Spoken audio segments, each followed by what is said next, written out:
Good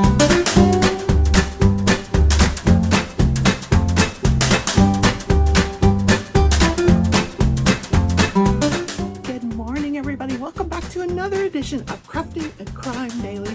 I am your host, Rebecca, aka Crafting Journey. Over on Instagram, I'm known as that_journey_chick.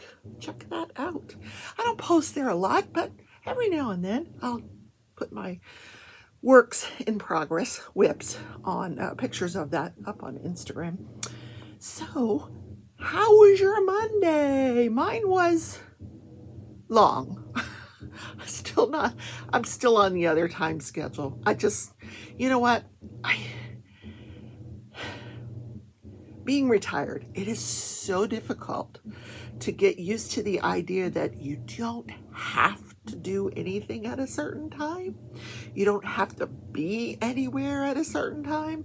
You can do what you want when you want. And I've always said everything on a time schedule. No, I got to get this done. I got to get this done. And then I'm trying to just kind of relax into it and go with it. But sometimes it's difficult. So this time thing is I hate it. I just hate it. And I like staying up late at night. But I don't sleep in the morning, so I'm taking a nap every day. And I'm okay with that. I've been doing that for about 3 years now. I started it when I was working before, when we had the COVID, we were all at home working. I would take a nap every day, and then I would get up. I'd work in the morning, take a nap, get up, and then work the rest of the day until about 6:30 or so. But I don't work anymore, so I take my nap, and I always feel guilty about it because they're, like, you're supposed to be on company time. And I'm like, yeah, I gave them their 8 hours, but on my schedule, not theirs. So now I take a nap every day with my puppies and my kitties. They love to sleep with me. So, yes, this is a true crime channel. It's also a crafting channel. This is the channel where I describe live trials, but I do put a little bit of my family at the beginning. You always get to see my animals and what they're up to. A lot of people don't like that, and I apologize. Well, I don't apologize. It's me. I'm not going to apologize. That's my family. So my kids are grown. My grandson came over the other day to bring me my new TVs. That was fun.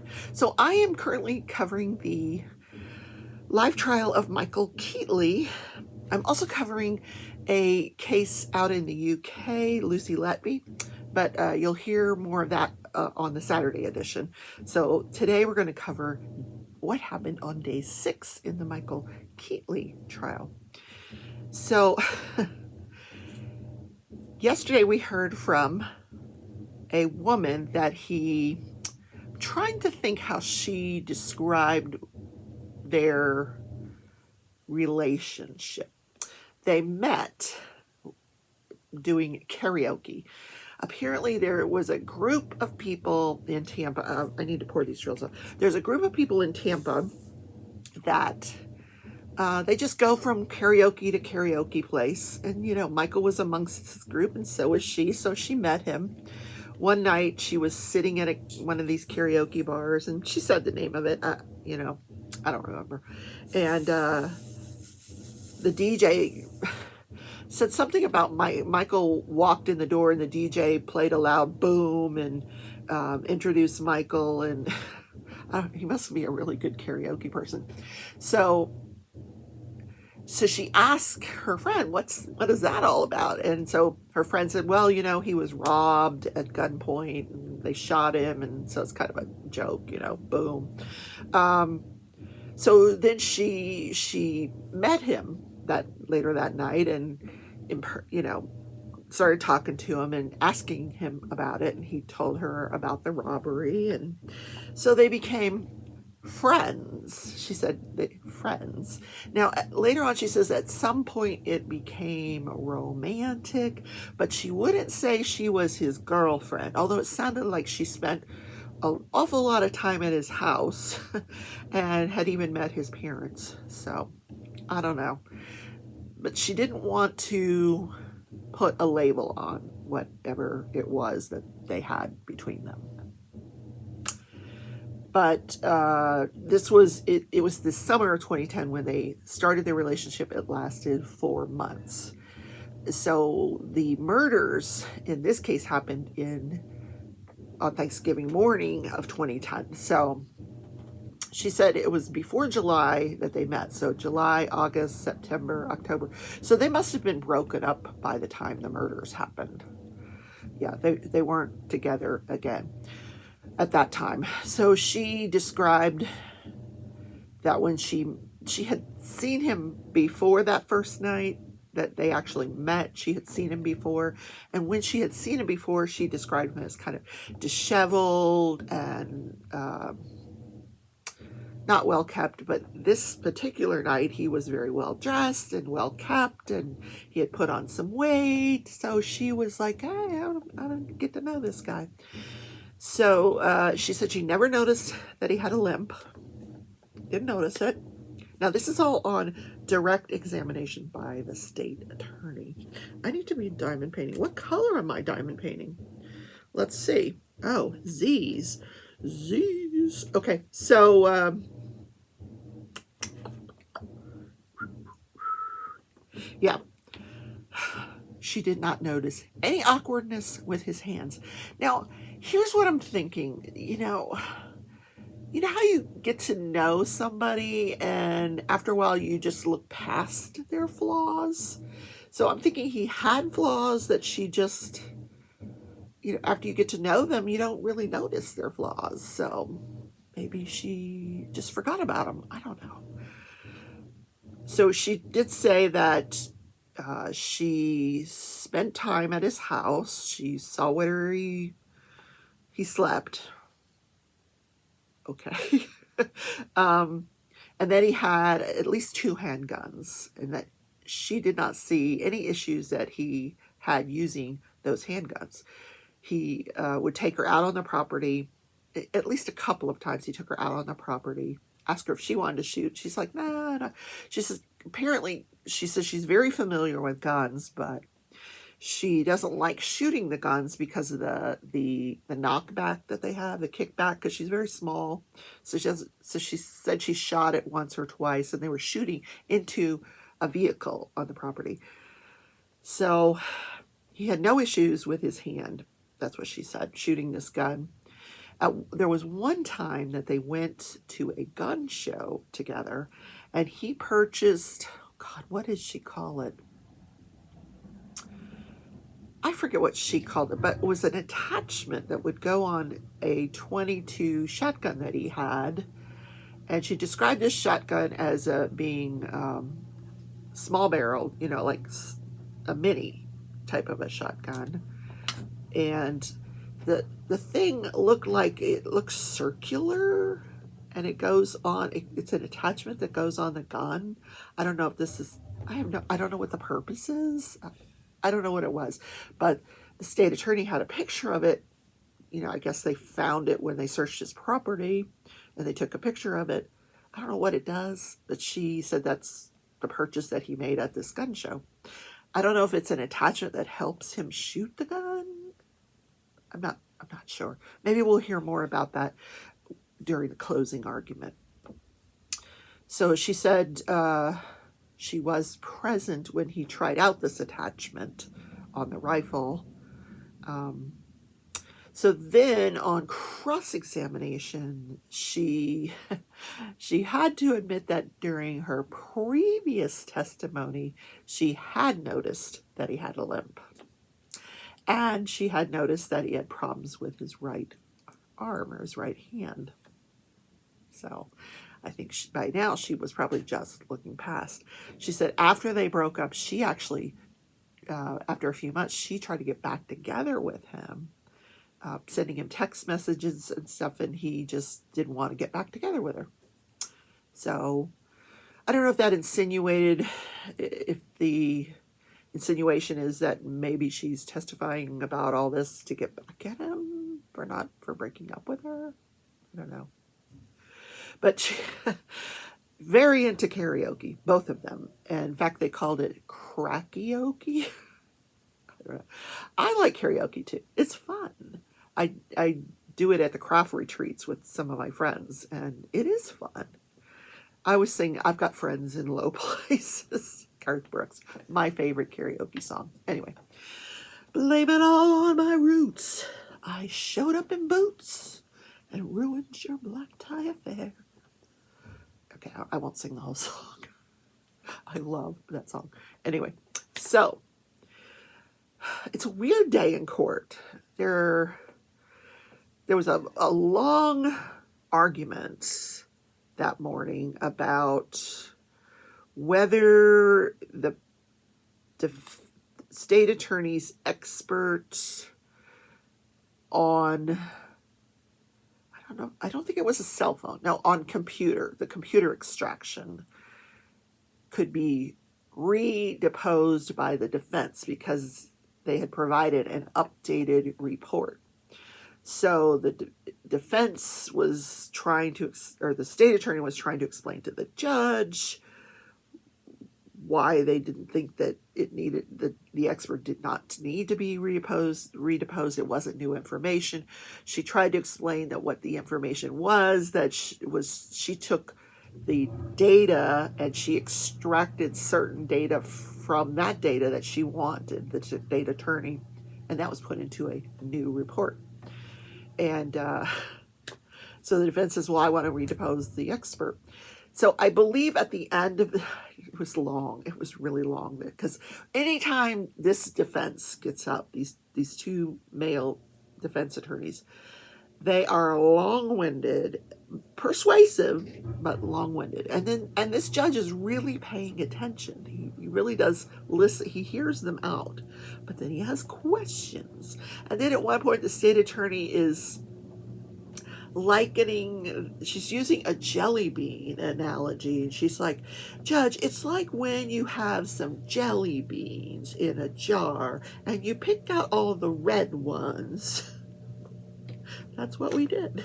We had this data and we picked out certain things. We were picking out all the red jelly beans. So the judge says, well, what about the black jelly bean? I don't know. It just went on and on. So this whole jelly bean analogy. Then, so I believe where it was left is that the defense can depose that expert before they take the stand on that limited report, so to speak. So instead of hearing from that expert, we heard from the girlfriend, and then it was supposed to be followed by the expert. So we didn't get to hear from the expert, so we had videotapes. So the first videotape was a crime scene detective who took photographs. He was retired at the time he gave the testimony that's on the videotape, which was in 2020. So apparently unavailable for this, or they just, I don't know, not available. So they play the videotape from the first trial, and pretty much all he testified to was that he went out to the property. They got the search warrant. He was part of the team of detectives and crime scene investigators that went out to the property to search the property where Michael Keatley lived. It was his parents' property, farm, if you will. They had calves and goats and things.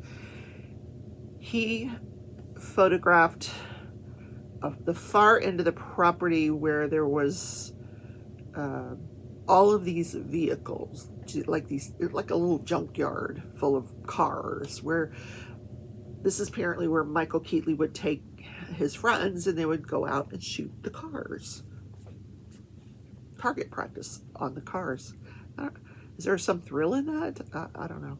That's what he would do. So he took photographs of the cars and he collected projectiles from some of the cars. Now, none of these were a dark blue van, as described in Murder. So, unless they're going to compare those projectiles to projectiles found at the murder scene. We haven't heard that yet. I'm waiting for them to marry up the evidence. So that was basically that videotape. Then we get another videotape of, what was his name? Jose Rodriguez, not the baseball player. A guy that lives in Ruskin his whole life, who was at the scene of the murders. He was another one of the Hispanic males that was on the porch playing poker, drinking beer, uh, smoking marijuana. I think how you ingest marijuana, smoking marijuana, and sniffing cocaine. And he readily admitted to doing all three. He said he'd known Juan and Sergio his whole life. He knew them.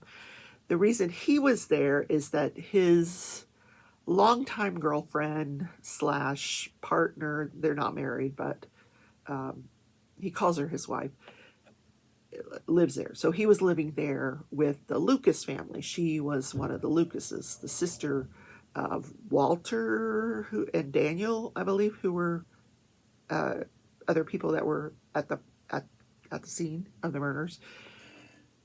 And come to find out, there was like 8 people living in this trailer at this home, but 3 of the men that they weren't all present during the shooting.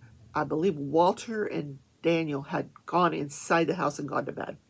So at the time of the shooting, there was 7 people that this particular witness named as being on the porch.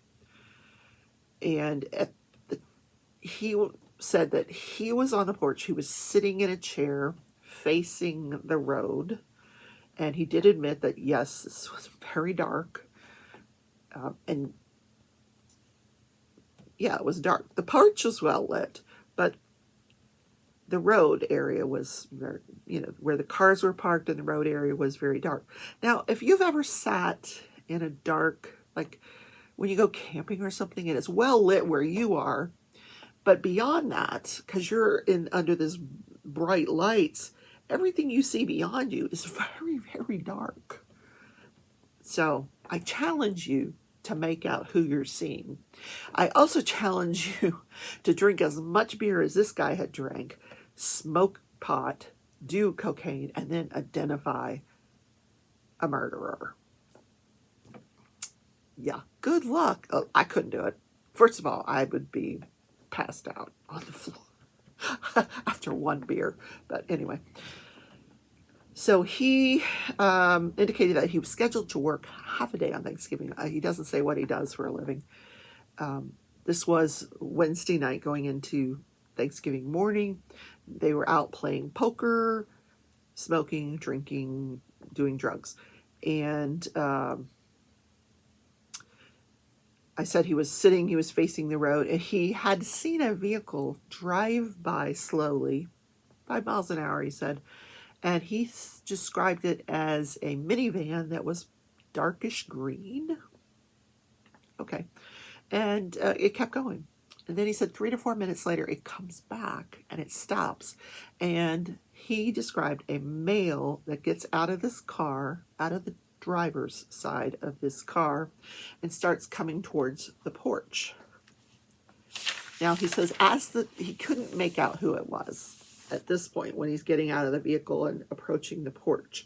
But as he's passing Sergio's blue Charger to get up to the porch, at that point he can start to make out who it is. He said he could see the shirt, and it was a dark shirt that said sheriff on it. So he believed that this was law enforcement. He had long pants on. He said he was about 6 foot tall, the same build as me. He says, same build as me. Now he said he was about 180, 6 foot tall, 180. So not particularly large, so that he had a full head of hair. He said not long or anything, but not like me, balding, which got a laugh out of the gallery. He had on big black shoes, and he was carrying a gun in his right hand. And as he approached the steps, there's 4 steps that go up to the porch. As he's getting to the first step, he asked for Creeper. And they said, he's not here, we don't know him. Then he asked for IDs. Now this happens much more quickly than what I'm describing to you, because the way I'm describing it, the way the questions are being asked, to the witness in the trial, it makes it sound like it took 10 minutes for all this to go down. No, this happened really quickly. So he then asked for ID. Several of them said, we don't have ID on us. Juan, not Juan, who was it?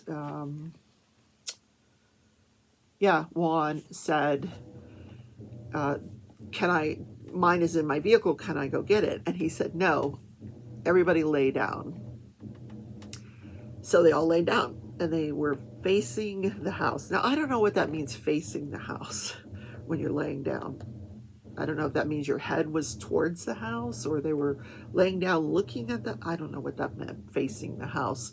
So they all laid down, and then he said they were like all in a row. The first person shot was Juan, and then Sergio, and the guy, he said, just went right to left shooting. Boom, boom, boom, boom, boom. Started shooting right away as soon as they laid down. When they got to Jose, he was next to Gonzalo Guerrero, who we know was really injured very badly. Apparently Gonzalo moved so that, in some manner, so that the bullet that was meant for Jose was taken by Gonzalo. After that, the guy runs out of bullets. They can hear him trying to reload. It sounds like the gun is jammed, and then he turns around and runs off and vanishes. So he described the weapon, because he said after the first gunshot, he turned around and looked at the weapon again, and it was about 2 feet long. It was a shotgun. See, I'm trying to see what I missed here. He did admit that he had lied to the police about Creeper. He told law enforcement that he didn't know who Creeper was. They all knew who Creeper was. In fact,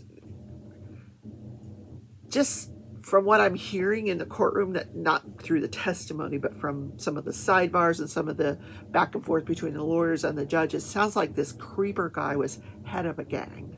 He lived just a few doors down, and apparently he was the big wig in this gang that was running around Ruskin at the time. And I don't know if these guys were part of this gang. I have no idea. But in any case, they weren't going to give up Creeper that night. So he lied to law enforcement about notifying him. So and at this point I'm thinking, are they going to ask him if he can identify Michael Keatley in the courtroom? And there it comes. Do you see the man who shot you, or who shot your friends in the courtroom? Yep, there he is. And at this point, he was wearing a long sleeve gray, just a dress shirt. No, he didn't have the Mr. Rogers sweater on. Nope. He said that he was, after the shootings, he was shown photographs, and he was not able to identify anybody from the photographs as being the shooter. Then the following day, one of his friends, Juan Hernandez, comes up to him and says, "Look at this photo." And it was this photo of Michael Keatley that was circulating through this neighborhood, and it was the photo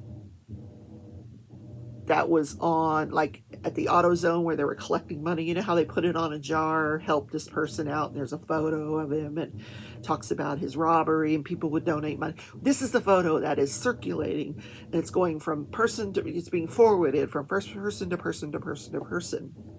And when you see the email, you can see it says forward, forward, forward, forward, forward. So you don't know who it originally came from. So anyway, he's shown this photograph, and he's like, "Oh, that's him." So when he sees the detective, when he's sat down with the detective a few days later to give an interview, he says, "Hey, let me show you something. Let me show you a photo. Hey, here he is. Michael Keatley, the ice cream man." So on cross-examination, he admitted that by the time the shooting happens, she walked him through, each time someone went to purchase a beer or purchase the marijuana or purchase the cocaine, and she walked him through the entire night. So by the time this murder happens, between 11 o'clock and the time the murder happens around 12:30ish, the people on the porch, including himself, have drank 3 18-packs of Corona, with the tall, long neck Corona things. And he admitted himself to having 10 or 12. He said he didn't smoke a whole blunt, and he described what a blunt looks like. He said it's not as fat as a cigar, but fatter than a cigarette. And they take the tobacco out and they put the marijuana in. He goes, but I would only take 2 to 3 tokes. I never smoked a whole blunt by myself. Me neither. Then he would take 3 to 4 tokes, and then we'd pass it along. And then as far as the cocaine goes, he admitted to 3 to 4 bumps on the cocaine where he said they would put it on a key. Now, my sister says, it's scary that my sister knows this, that typically if you see a man or a woman with a long pinky fingernail, that they put the cocaine on their fingernail and they do this. Well, these guys were putting it on a key, and then they would do this and snort it. And so he did that several times, but was still able to identify Michael Keatley. Yeah. On a very, very dark night, he's able to make out the ice cream man. Now, Michael Keatley had been going around this neighborhood in his ice cream truck for years. Everybody knew who he was. But no one said after the shooting, hey, it was the ice cream man. No, they didn't say that. This witness didn't say, hey, it was the ice cream man. So anyway, he was not wounded, thank God. And I'm not sure why we were seeing his videotape as opposed to him in person. I'm suspecting that it's probably because he's incarcerated for some reason, or maybe deported for some reason. I don't know. He not available. Yeah, so they showed the videotape of him from the first trial. So that's where the day ended up. The jury was allowed to go home early. Not early, but, they took an early afternoon break, and then they were allowed to go home earlier. It was not a full day of testimony. So hopefully today there'll be we want to wrap this trial up, man, because it's almost time for the Lori Vallow Daybell trial, April 3rd. Also, almost time for my ski trip. I'm going skiing. Whoosh, whoosh, whoosh. Green slopes, guys, green slopes. Like the incline instead, flat green slopes are flat green slopes. Flat green slopes. Yeah, that's me. Whoosh. Just enough tilt to get me down the mountain. That's it. And not down on my ass. Right? All right, let's do the calendar. Yesterday, we talked about the jewel heist. The one where there was no security guard. The battery on the alarm had been dead. Yeah, they just walked in, took the jewels, and walked out. Yeah, so let's talk about that. Perhaps they made a mistake. Let's find out. The 3 men who had planned and orchestrated the heist hid out at the Cambridge House Hotel. The staff there became suspicious of the lavish parties the men were throwing and tipped off authorities. The men were arrested on October 31st, 1964. Alan Kuhn, Roger Clark, and Jack Murph the Surf Murphy were charged with first-degree burglary and possession of burglary tools. The 3 remained free on bail, but a few months later, further charges were brought against Kuhn and Murphy for an unrelated assault and robbery of actress Eva Gabor, sister of Zsa Zsa Gabor.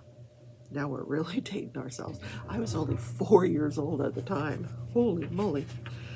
Kuhn offered to retrieve the jewels in return for a lighter sentence. Of the 24 pieces stolen, all were recovered except the eagle diamond, which was never found. The 16.25 carat stone was likely cut into smaller stones and sold. In April 1965, Kuhn, Clark, and Murphy, did I say that right? Kuhn, Clark, and Murphy pleaded guilty to burglary and grand larceny. They each received 3 years in prison. That's like to walk away with a 16 carat diamond. I'll spend 3 years because you get out, you gain time. You're out in a year and a half for a 16 carat diamond. Not a bad deal. Not a bad deal. Hey, I don't want to go to prison for anything. I always said that was my retirement plan. I'm going to prison. You get 3 squares, medical, dental. No, not for me. Not for me. Okay, tomorrow we're going to talk about the Whiskey Creek murders. Ooh, interesting. Okay, that is the show for today, guys. I hope you enjoyed the content. If you did, hit that like button. It helps YouTube know that I exist. Then they show me to more people. Yeah, I appear in the algorithm and they push me out and other people see me and go, hey, great show. Also, if you do think this is a great show, share this with someone who you know crafts and might want to have something to listen to while they craft. Also, if you're a member or if you're a subscriber and would like to become a member, the details are down in the description. I'd love to have you. Your donation goes to help support the content of the channel. Diamond paintings, yarn, watercoloring, yeah, all the stuff that I do on the channel. I appreciate you guys so much. The ones that, do show up each and every day, do leave me comments. I love you all, and I really appreciate your continued encouragement. I know that this is not a show that's, popular amongst everybody, but for those of you that are enjoying it, I really do appreciate the fact that you show up each day and encourage me to keep going. So thanks, everybody. Have a great Tuesday.